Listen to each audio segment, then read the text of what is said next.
The morning sun filtered through the canopy of oak trees in Central Park, casting dancing shadows across the stone pathways where early joggers and dog walkers moved with purpose. The air was crisp and clean, filled with the gentle sounds of chirping birds and rustling leaves that spoke of hope and new beginnings. On a weathered stone bench near the duck pond sat a man who seemed untouched by the beauty around him. William Carter, 52 years old, wore an impeccably tailored charcoal suit that probably cost more than most people's monthly rent. His silver hair was perfectly styled, his shoes polished to a mirror shine, and everything about him spoke of wealth and success. Everything except his eyes, which held a depth of sorrow that no amount of money could heal. Beside him sat his 7-year-old daughter, Emma, her small frame settled in a wheelchair that gleamed with chrome and engineering precision. She wore a cheerful yellow dress that matched her bright blonde hair, and despite her circumstances, her face held the innocent curiosity that belonged to childhood. Her small hands were folded in her lap as she watched the ducks glide across the pond's surface. "Look, Daddy," Emma said softly, pointing toward a family of ducks. "The little one is learning to swim." William forced a smile, though his heart ached with every word. For 6 months, since the car accident that had changed everything, he'd been taking Emma to the park every morning, hoping the fresh air and natural beauty might somehow spark a miracle that medical science had failed to provide. The doctors had been clear: spinal cord injury, complete paralysis below the waist, no chance of recovery. The words echoed in his mind like a death sentence, not for Emma's life, but for the future he'd imagined for his bright, active daughter who had once run through these very park paths with boundless energy. It was then that Leo appeared. 11 years old, with sun-darkened skin and tangled brown hair that hadn't seen a proper cut in months. The boy moved through the park with the careful awareness of someone who had learned to navigate the world without a safety net. His oversized t-shirt hung loose on his thin frame, and his faded shorts had clearly seen better days. But his dark eyes held an intelligence that seemed far beyond his years. Leo had been making his morning rounds, politely asking early park visitors for spare change or leftover breakfast. Most people hurried past, avoiding eye contact, but something about the man and the little girl on the bench made him pause.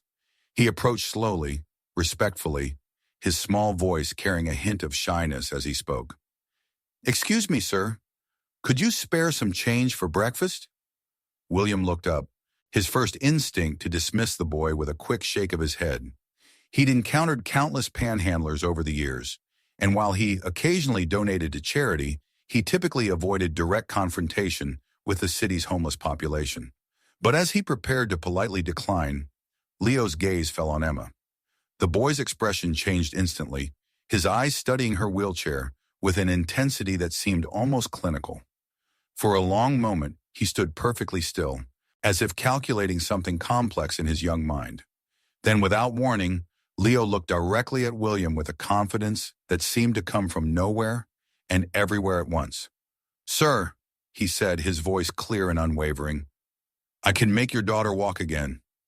The words hit William like a physical blow. He stared at the ragged boy in complete shock, his mind struggling to process what he just heard. Was this some kind of cruel joke? A con game designed to exploit a desperate father's hope? Emma looked up at Leo with curiosity rather than skepticism, her innocent eyes studying his earnest face. "You can help me walk?" she asked softly. Leo nodded solemnly, his gaze never leaving William's face. "I know it sounds impossible, sir, but I've been studying about these things for a long time. I can help her, if you'll let me try." William's mouth opened and closed without sound. Around them, the park continued its morning rhythm, but for him, time seemed suspended. This dirty, homeless child was claiming he could do what teams of specialists at the country's best hospitals had declared impossible.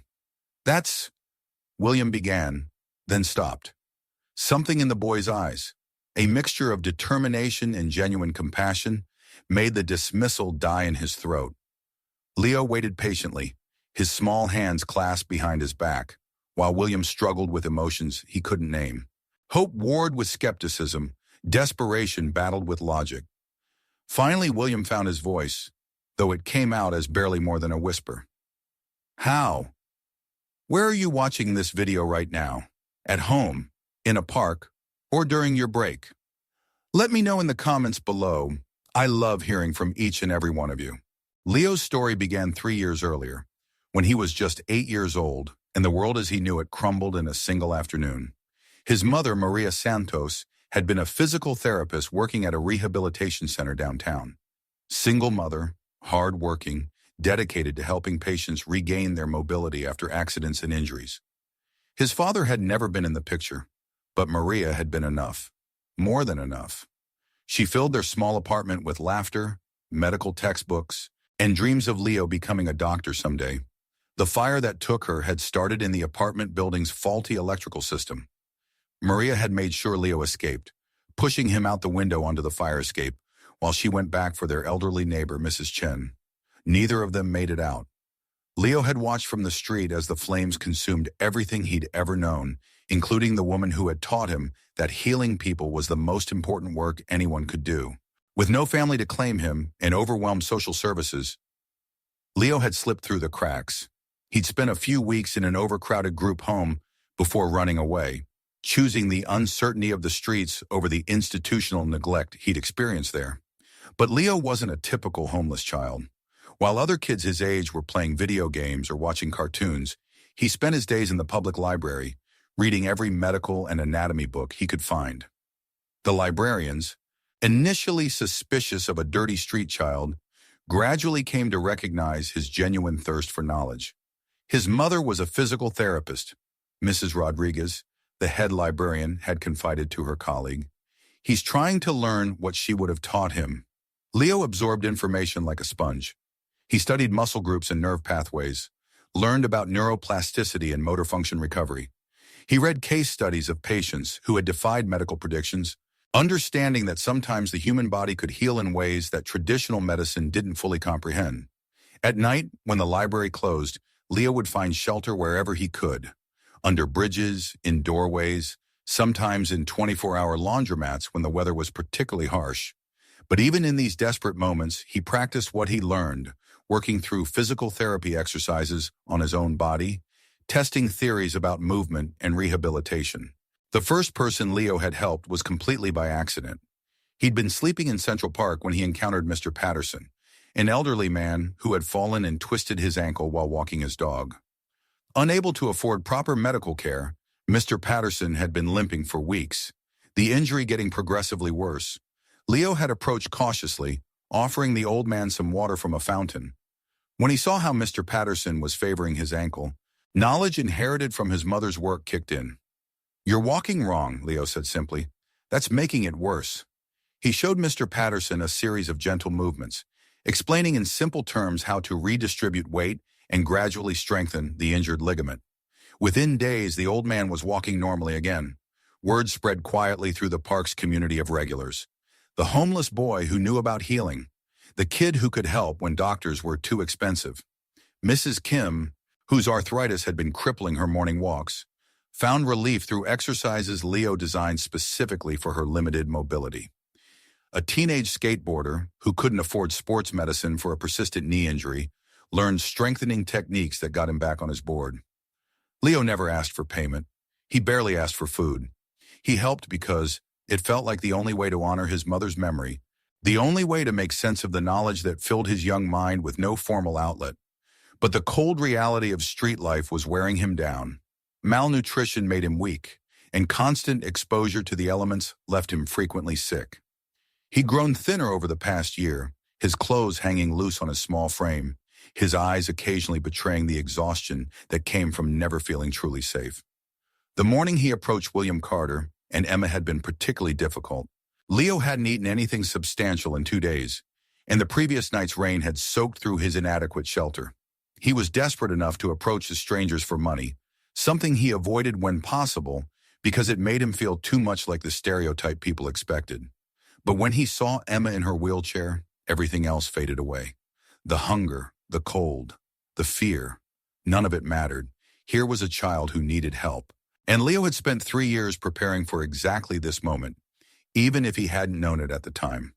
What William Carter couldn't see, what no one passing by could understand, was that this ragged street child carried within his young mind a combination of inherited knowledge, self-taught expertise, and intuitive understanding that most medical professionals developed only after years of formal training. Leo had learned healing not from textbooks alone, but from the pure necessity of surviving in a world that had forgotten him. He understood the human body's capacity for recovery because he'd been testing that capacity on himself every single day. And now, looking at Emma's young face and seeing the same hope his mother had once kindled in her patients, Leo knew he had found his purpose. Dr. Sarah Mitchell had been jogging through Central Park for 12 years, following the same route every morning before her shift at the rehabilitation center downtown. She prided herself on maintaining a professional distance from her surroundings, focusing on her pace and breathing while mentally preparing for the day ahead. But that Tuesday morning, something made her stop. She had overheard the tail end of a conversation between a well-dressed man, a little girl in a wheelchair, and what appeared to be a homeless child. The words, "Make your daughter walk again," drifted across the pathway, spoken with such earnest conviction that they cut through her runner's focus like a blade. Dr. Mitchell watched from a distance as the man dismissed the boy, saw the child's shoulders slump with disappointment before he walked away with quiet dignity. Something about the interaction troubled her professional instincts. Later that morning, she found herself thinking about the scene during patient consultations.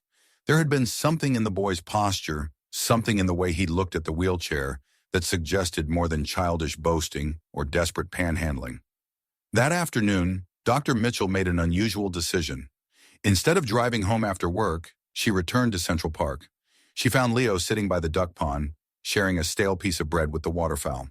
His movements were careful and measured, and she noticed how he favored his left side slightly, as if compensating for some hidden injury. "Hello," she said, approaching slowly. "I'm Dr. Mitchell. I saw you this morning talking to that man and his daughter." Leo looked up warily, his dark eyes assessing her scrubs and medical badge, with the quick intelligence of someone who had learned to read adults quickly and accurately. "I wasn't bothering them," he said quietly. "I was just trying to help." "I believe you, Doctor," Mitchell replied, settling onto the grass beside his bench. "What kind of help were you offering?" For the next hour, Leo spoke with a knowledge that left Dr. Mitchell speechless. He described neuroplasticity in terms she used with medical students. He explained muscle memory and motor pathway reconstruction with an intuitive understanding that impressed her more than any textbook could. "Who taught you this?" she asked finally. "My mother was a physical therapist," Leo said simply. "She died 3 years ago. I've been learning from her books and from helping people here in the park." Dr. Mitchell felt her professional skepticism warring with growing amazement as Leo described his informal practice. The elderly man with the chronic ankle problems who now walked pain-free. The arthritis patient whose morning stiffness had virtually disappeared. The teenage athlete whose knee had healed faster than any sports medicine protocol would predict. "Would you show me some of these techniques?" she asked. What followed was the most educational afternoon of Dr. Mitchell's 15-year career. Leo demonstrated exercises she'd never seen, combinations of movement therapy that seemed to address multiple issues simultaneously. His approach was intuitive yet systematic, creative yet grounded in solid anatomical understanding. "This is remarkable," she said finally. "Have you ever considered formal training?" Leo's laugh was bitter. "I'm 11 years old with no home and no guardian. Medical schools aren't exactly recruiting people like me." That evening, Dr. Mitchell made several phone calls, to colleagues at the hospital, to social workers she trusted, to administrators who might be willing to think outside conventional boundaries. "There's a child in Central Park," she told Dr. Robert Kim, head of pediatric rehabilitation. "You need to see what he can do." Meanwhile, word of Leo's unusual abilities had begun spreading through the park's informal community. Agnes Murphy, a retired nurse who fed pigeons every morning, had witnessed Leo's interaction with Mr. Patterson's ankle injury. She began quietly observing his work with other park regulars. "That boy has a gift," she told her friend Eleanor during their weekly coffee meeting. "I've seen physical therapists with decades of experience who couldn't do what he does naturally." Eleanor mentioned it to her son, a journalist always looking for human interest stories. Within days, a small network of people were keeping informal watch over Leo, making sure he had food and occasionally offering shelter from harsh weather. William Carter, meanwhile, couldn't shake the memory of the boy's confident declaration. Despite his initial dismissal, something nagged at him. His nights were filled with restless thoughts about Emma's condition and the strange child who had claimed he could help. On Thursday afternoon, William found himself returning to the park, ostensibly for Emma's usual outing, but secretly hoping to observe the boy again. What he saw surprised him. Leo was working with Mrs. Chen, an elderly woman William recognized from previous park visits. She had been using a walker for months, but now she was taking supported steps without it, following Leo's gentle guidance and encouragement. "Slow circles with your ankle," Leo was saying. "Feel how the weight shifts. Your brain is remembering how to balance." William watched, transfixed, as Mrs. Chen managed several steps independently, her face lighting up with joy and amazement. "How did you know to do that?" she asked Leo. "Your hip was compensating for weak ankle muscles," Leo explained. "We just had to remind your foot how to trust the ground again." For the first time since Emma's accident, William felt something dangerous stirring in his chest. Hope. 3 days later, William Carter made a decision that would have seemed impossible just a week earlier. He dressed in casual clothes instead of his usual business attire, left his chauffeur at home, and drove himself to Central Park with Emma beside him. He found Leo sitting on their usual bench, reading a battered paperback that looked like it had been rescued from a dumpster. As William approached, he could see the book was a medical text on spinal cord injuries, far too advanced for most adults, let alone an 11-year-old. "Leo," William said, his voice softer than their first encounter. The boy looked up, wariness flickering across his features as he recognized the man who had dismissed him so curtly days before. "Mr. Leo began, then realized he didn't know the man's name. "Carter. William Carter. And this is my daughter, Emma." William gestured toward his daughter, who was studying Leo with the open curiosity of childhood. "Hi," Emma said simply. "Daddy says you think you can help me walk." Leo set his book aside carefully, his attention focusing entirely on Emma. "May I ask what happened to you?" "Car accident," Emma replied matter-of-factly. "The doctors say my spine is hurt and I won't walk anymore." Leo nodded thoughtfully, then looked up at William. "The doctors are very smart, but sometimes they don't know everything about what bodies can do." William sat heavily on the bench beside Leo, the weight of 6 months of desperation finally showing in his posture. "I've taken her to every specialist in the country. Mayo Clinic, Johns Hopkins, the best rehabilitation centers money can buy. They all say the same thing. Money can't buy everything," Leo said quietly. "Sometimes healing comes from places doctors don't learn about in school." William pulled out his wallet, his businessman's instincts taking over. "Look, son, I don't know what your situation is, but if you really think you can help Emma, I'll pay you." "Well, name your price." Leo's expression changed instantly, his young face hardening in a way that made him seem far older than his 11 years. "I don't want your money," he said firmly, standing up from the bench. "That's not why I help people." "Everyone has a price," William insisted, pulling out a credit card. "College fund, medical care, a place to live. I can arrange anything you need." "You think I'm some kind of con artist?" Leo's voice rose slightly, drawing glances from nearby park visitors. "You think I'm trying to trick you because I'm homeless?" William realized his mistake immediately, but Leo was already backing away, his eyes bright with hurt and anger. "I wanted to help your daughter because she deserves to run and play like other kids," Leo said, his voice shaking. "Because I know what it's like to lose everything and still want to help people. But you just see a poor kid trying to get money from a rich man." "Leo, wait," William started, but the boy was already walking away. "Daddy," Emma called after Leo, "please don't leave. I want to try." Leo paused, turning back to look at Emma's earnest face. For a moment, his resolve wavered, but then he shook his head sadly. "Your father doesn't trust me," he said gently. "And without trust, healing can't happen." Over the following weeks, William found himself returning to the park daily, hoping to encounter Leo again. But the boy seemed to have vanished, or perhaps was simply avoiding the area where he might run into them. What William didn't know was that Leo was still helping people, just in different parts of the city. Dr. Mitchell had begun meeting him at various locations, documenting his techniques and slowly building a case for formal recognition of his abilities. He refuses any form of payment, she told her colleague Dr. Kim. Food, shelter, educational opportunities. He turns down everything. He says healing shouldn't be about money. That's admirable but impractical, Dr. Kim replied. The boy needs stability, proper nutrition, formal education. He needs those things, Dr. Mitchell agreed, but he won't accept them as payment for his help. There's a difference. Meanwhile, Leo continued his informal practice with increasing confidence. Word spread through community networks, homeless shelters, senior centers, community health clinics. People began seeking him out, bringing family members who had exhausted traditional medical options. Marcus Rodriguez, a construction worker told he'd never use his injured shoulder again, regained full mobility after 2 weeks of Leo's guidance. Sandra Williams, whose diabetes-related neuropathy had left her barely able to walk, learned exercises that restored feeling to her feet.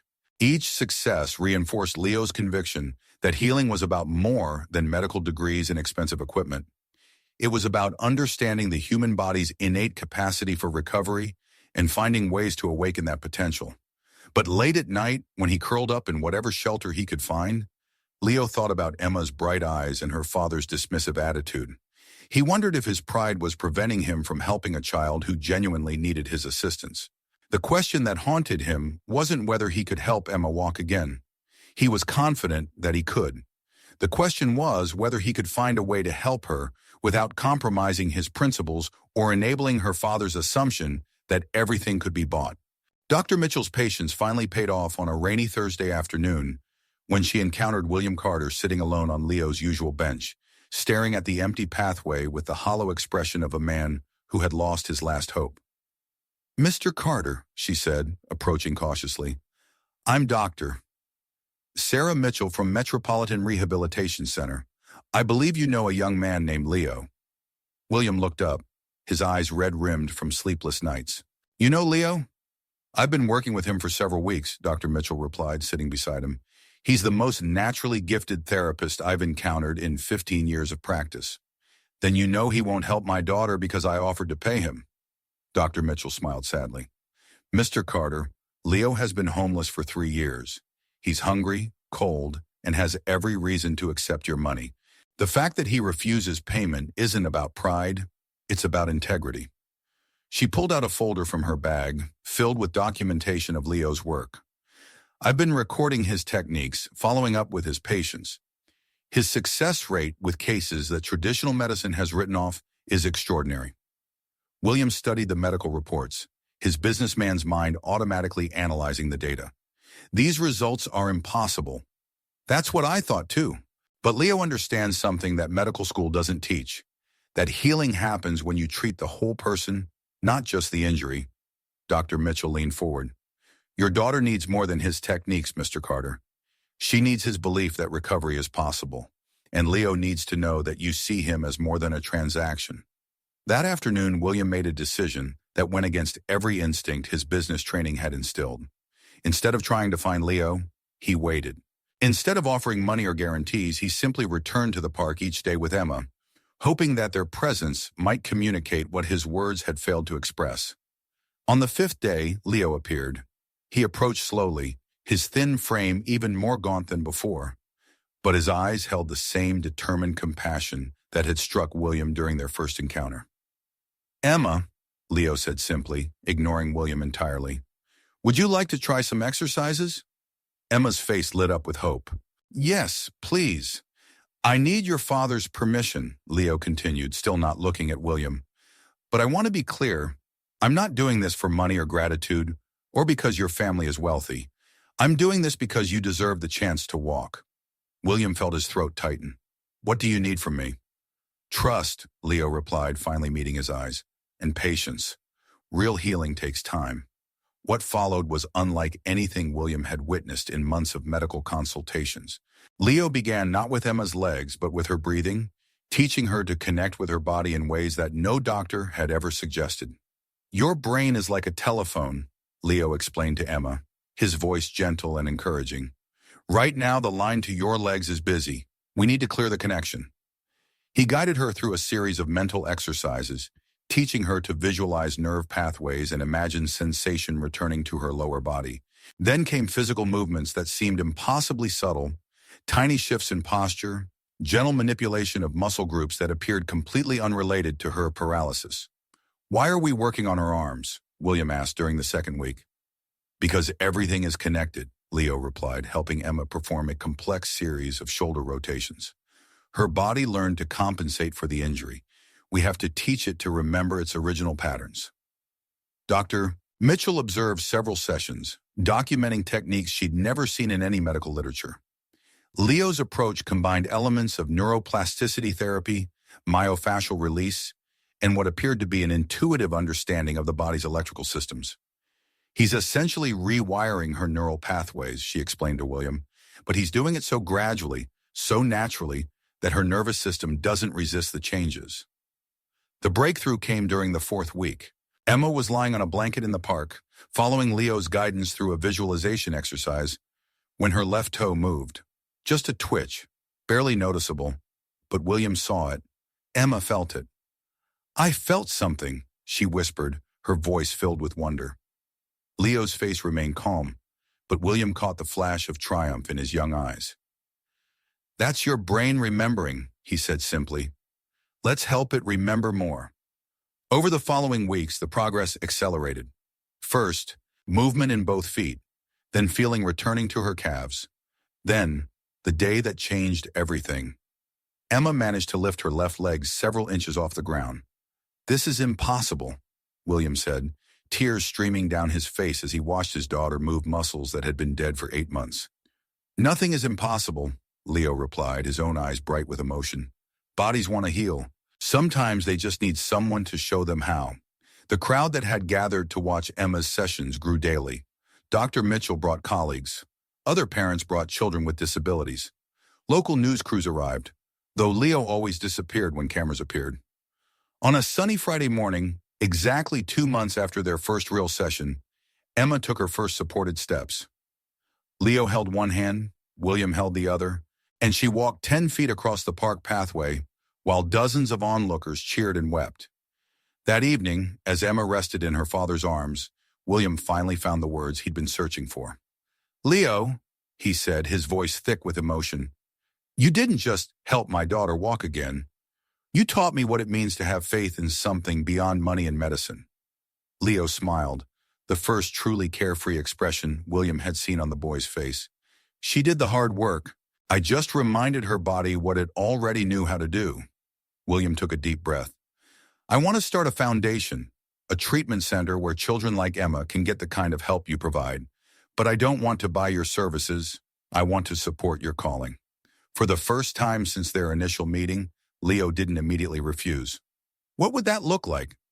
"You'd have resources, proper facilities, the chance to learn from other medical professionals while sharing your gifts. You'd help decide who gets treatment and how. It would be your program, just with better funding."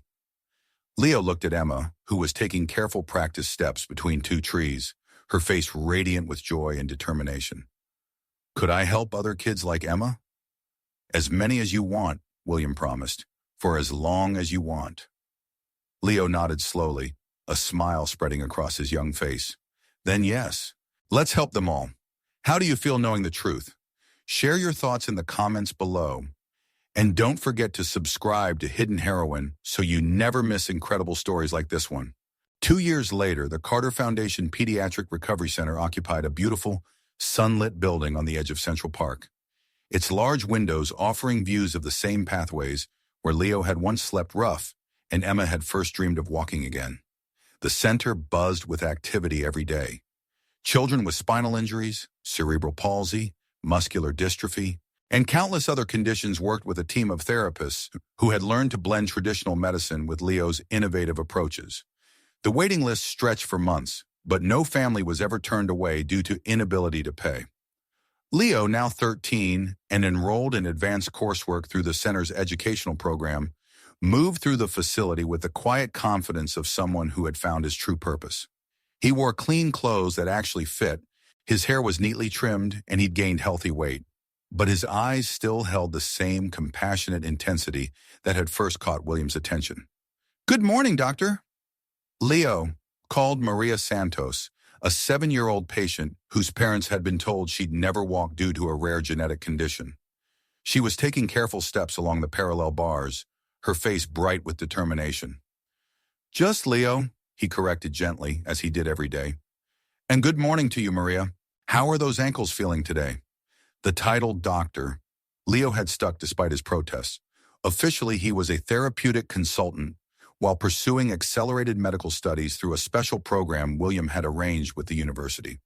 But to the children and families he helped, he would always be the doctor who saw possibilities where others saw limitations. Emma, now 9 and completely mobile, served as the center's unofficial ambassador. She led tours for new families, sharing her story and demonstrating the exercises that had transformed her life. Her medical records showed no trace of her previous paralysis, a miracle that had been documented in medical journals around the world. "The key is patience," Emma explained to a group of visiting doctors. "Leo taught me that healing isn't magic. It's just helping your body remember what it already knows how to do." William watched from his office overlooking the main therapy floor, still amazed by the transformation in both his daughter and the boy who had changed their lives. The foundation now employed 40 staff members and had helped over 300 children regain mobility that traditional medicine had declared impossible. But perhaps more importantly, it had taught William something invaluable about the difference between charity and compassion, between helping and empowering. Dr. Mitchell, now the center's research director, knocked on his office door. "The quarterly review is ready," she announced, setting a thick folder on his desk. "Success rate continues to exceed 90%. Leo's techniques are being studied at medical schools in 12 countries." "And Leo himself?" William asked. "How is he adjusting to all the attention?" Dr. Mitchell smiled. "Same as always. More interested in the next patient than the last success story. Though I think he's finally starting to understand that accepting help doesn't diminish his ability to help others." That afternoon, as the center was closing for the day, William found Leo in the garden, reading a medical textbook, while a small group of ducks from the nearby pond wandered around his feet. It was a scene that perfectly captured the boy's unique position between the natural and scientific worlds. "Leo," William said, settling onto the bench beside him, "do you ever miss those early days in the park?" Leo considered the question seriously. "I miss the simplicity sometimes, when it was just me and someone who needed help, with no cameras or committees or research protocols. We could simplify things if you wanted." "No," Leo said firmly. "This way, we help more people, and that's what matters." He closed his book and looked toward the center's windows, where the last few children were finishing their sessions. "You know what I learned from my mother?" "What's that?" "That healing isn't about fixing what's broken. It's about helping people discover what's still whole inside them." Emma's laughter drifted across the garden as she played with some of the other children, all of them running and jumping with the pure joy of movement that most people took for granted. "Sometimes," Leo continued, "the most extraordinary abilities are hidden in the most ordinary places, and kindness always finds a way to work miracles. If you believe that kindness and determination can create miracles, please subscribe to Hidden Heroine. Let's spread these heartwarming stories together."